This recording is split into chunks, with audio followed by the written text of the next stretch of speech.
The Thanksgiving holiday is a time to give thanks, and we at CCX News are giving thanks to people and organizations who are doing their part to help others. It's an important time to give, especially as food shelf visits are on pace to reach a new record this year. This is powerful, life-changing work, and we cannot take keeping people's bellies full for granted. Lieutenant Governor Peggy Flanagan visited Second Harvest Heartland in Brooklyn Park to announce that the state will distribute $5 million in Federal Rescue Plan Act dollars to food banks. The money will be used to buy extra food that will get distributed to local food shelves. Second Harvest Heartland has seen the need grow. Food prices, gas prices fluctuate. The end, a bunch of federal supports sunsetted earlier this year, and we're seeing the impact of that. Families are still struggling, and they're struggling at historic rates. Minnesota is on pace to surpass 7 million food shelf visits this year, shattering the record set last year.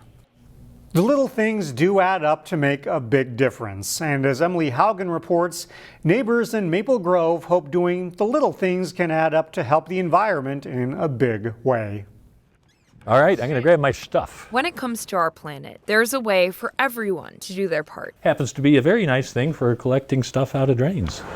In one Maple Grove neighborhood, Henta Brahms is adopting a drain. This guy, and then across the street, there's 2 more drains. Or 3. So everything that comes off of everybody's yards and lawns goes into the street, to the storm drain, down the storm drain, into the lakes and rivers. Neighbors like Brahm are raking up leaves to keep their drains clear. You look at the size of this opening, there's a lot that goes down there. So it's not a very good filtration mechanism. It's a St. Paul-based effort and a personal way to reduce water pollution. If we can do a little bit to keep stuff out of the drain, then that's all stuff that doesn't end up in the lake. Brahm's involvement is connected to Maple Grove's Citizens for Sustainability. It's very important. Founder Tammy Fleming says it's a simple first step, and in town, it's catching on. As of October, we had 448 drains adopted, 238 adoptees. Plus over 7,000 pounds of debris kept out of Maple Grove waterways. Adopt a drain. Very first simple step that you can do. Just blocks away, Amber Olson is raking up a change too. We all play our own part in helping or hurting the environment. This mission connects to her passion, protecting the land she loves. Extending our responsibility to even just this little part outside of our own little square of property here will add up to a lot. Just sweep them into a pile. Olson and Brahm say adopting is a small way to make a big difference. The cleaner we can keep that water, better for everyone. That is Emily Haugen reporting, and it's not just in Maple Grove.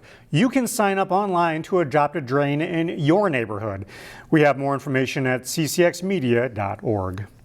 We are also giving thanks to Golden Valley-based Help at Your Door, a nonprofit that serves the local senior population. I had a chance to see their volunteers in action. Some household tasks are best performed with a helping hand, or when you have a massive yard covered with leaves, several helping hands. The fall cleanup is happening around this time of year, so it's not something we do that often, but it's something when there's an opportunity we can bring a crew together to help out. Jason Grom is a volunteer for the Golden Valley-based nonprofit Help at Your Door. And this week, she had a nice list for us to describe the things she wanted. He joined family members and colleagues to help perform a number of tasks for a senior who couldn't do this on her own. I have to laugh. I think of all the years, that I did it myself. This act of kindness is just one of the many services offered by Help at Your Door as they work to achieve their mission of keeping seniors living independently in their own homes. We see a huge need for seniors, particularly in the winter months. Karen Koch is the executive director of the organization, which serves about 1,000 seniors around the metro with various tasks. When you see the impact that you have on people's lives and you realize the impact, I think one thing about aging is everyone's getting old. It's pretty universal regardless of any other, background influences. It's the one thing that everybody can relate to. Their impact on the senior population caught the eye of the Golden Valley Rotary Club, which honored Help at Your Door with its Business of the Year award. It's really a great feeling to see that we're being recognized. That recognition is only possible thanks to the people who volunteer their time. They'll work hard. Gilbertson has used the service for 4 years now, and she's grateful for all they do. It makes such a difference to, have somebody you can count on and that shows up. This is Grom's first time coming to help Gilbertson with her yard work, and it likely won't be his last. She was so thankful, so appreciative. It just makes it so easy for us to want to help her out. And I think this is something I could do every year. There is a small fee to help pay for the various services provided, services that also include transportation and grocery pickup. The nonprofit is also always looking for more volunteers. Finally, giving thanks to volunteers and the veterans they helped serve. I'll have the steak sandwich, the over medium. Volunteers made signs, served a meal, and delivered a thank you note handmade by students to veterans in Plymouth.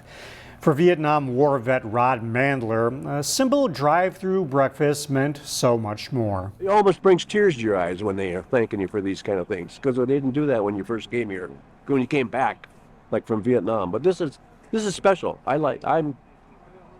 Thank you. That's all I can say. They are thanking us for being out here, but I don't think that's an option. It's thanking them because they did a lot more than what we're doing. Besides serving 85 veterans, volunteers also served 130 more at local senior living centers. That wraps up this news segment. We want to end by giving thanks to you, the viewers, for supporting our organization.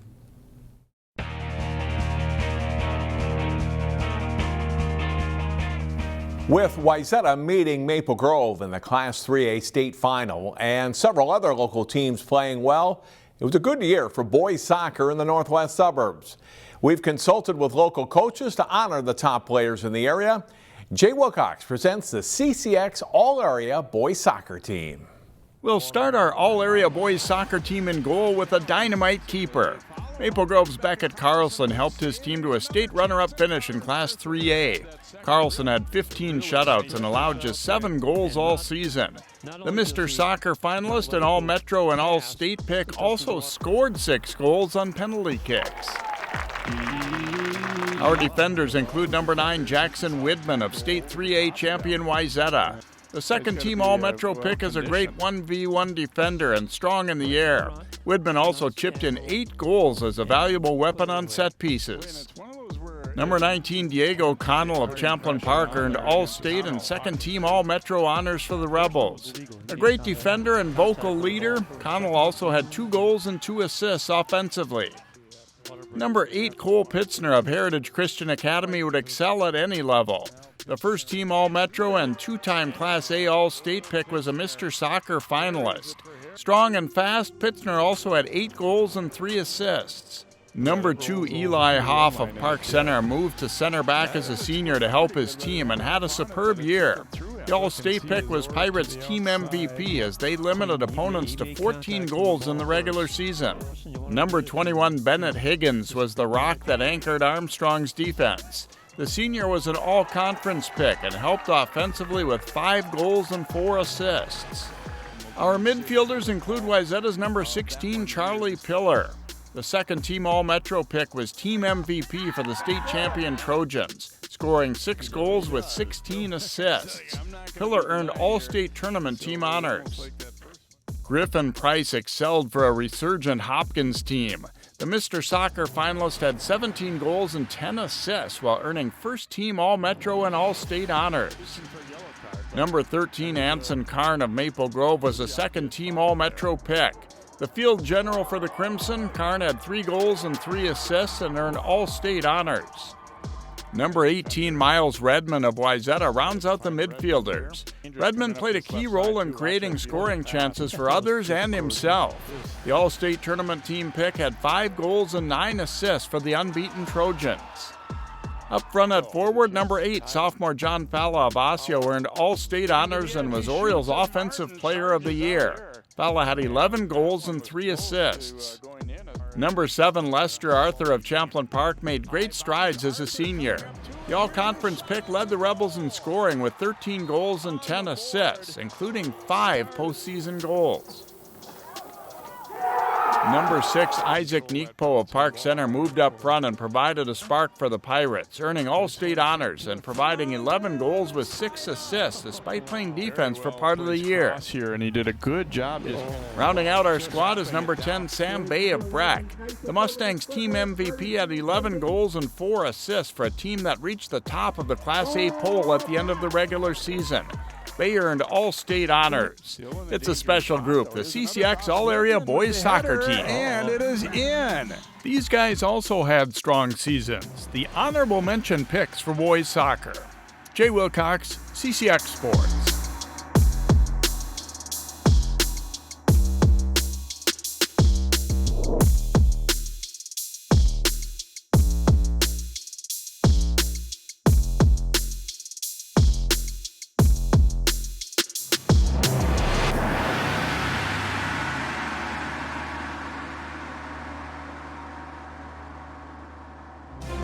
Find more prep sports games and highlights at ccxmedia.org and follow us on social media.